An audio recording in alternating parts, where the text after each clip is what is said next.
Catholic martyrs inspire the faithful with admirable examples of bravery, fortitude, and courage. Some Catholic martyrs also inspire us by exhibiting a spirit of forgiveness that even extends towards their own killers.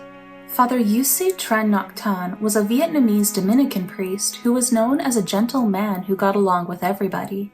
On January 29, 2022, he was in his church hearing confessions when a man attacked him with a knife, wounding him grievously.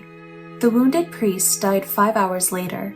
According to his bishop, he was able to forgive his killer before his death. Blessed Maria Laura Mainetti was another person known for her gentleness. She was a nun who was devoted to educating juvenile delinquents. On June 6, 2000, some of her former students murdered her in what they later called a satanic sacrifice.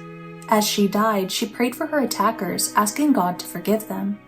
One of her killers later expressed remorse, saying, "I can have of her only a memory of love. Now in her I find comfort and the grace to endure everything. I always pray, and I am sure she will help me become a better person." Blessed Marie Deluil-Martiny was another nun who forgave her murderer. She was a zealous and intelligent nun who her contemporaries hailed as a new Teresa of Avila. She hired a young destitute man to become her convent's gardener, but later had to fire him when he proved to be lazy, irritable, and an anarchist. On Ash Wednesday, 1884, he ambushed Marie and shot her in the neck. She died almost immediately, but she was able to whisper, "I forgive him," as she died. In contrast, Nazareno Lanciotti suffered for 11 days after he was attacked by gunmen. The Italian priest had been working in Brazil for 30 years at the time of his death. He preached against the evils of drugs and prostitution and tried to steer his parishioners away from the temptations offered by local criminal gangs. This led to his assassination. He was attacked on February 11, 2001 and fought for his life until February 22nd. He offered up his suffering for his parishioners, and his final words were words of forgiveness for his killers. Blessed Leonella Sgorbati was another Italian religious working as a missionary in a foreign land. She was a nurse active in Kenya and Somalia. After Pope Benedict XVI's Regensburg address, local Muslim clerics incited hatred towards Catholics. In the aftermath of the address, Leonella was attacked and shot. She was rushed to a hospital but died soon after her arrival. She whispered her final words to a fellow nun, "I forgive, I forgive, I forgive."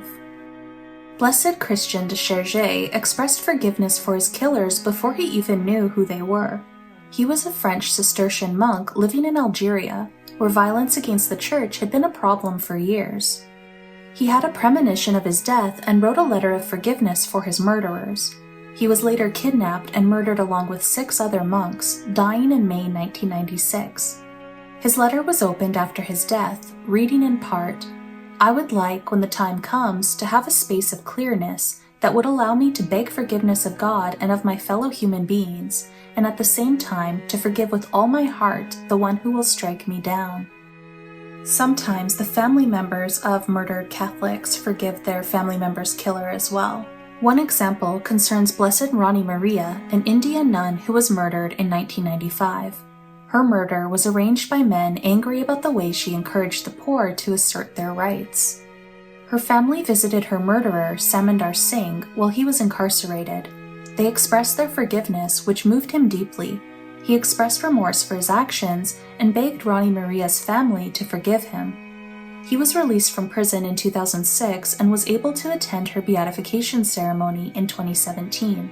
Her family now considers him to be one of their own. I find these stories of forgiveness to be particularly moving and inspirational. If these Catholics could forgive their killers, then surely I should be able to forgive any perceived infractions that are committed against me, or that's how I look at it anyway. I hope you found them moving as well.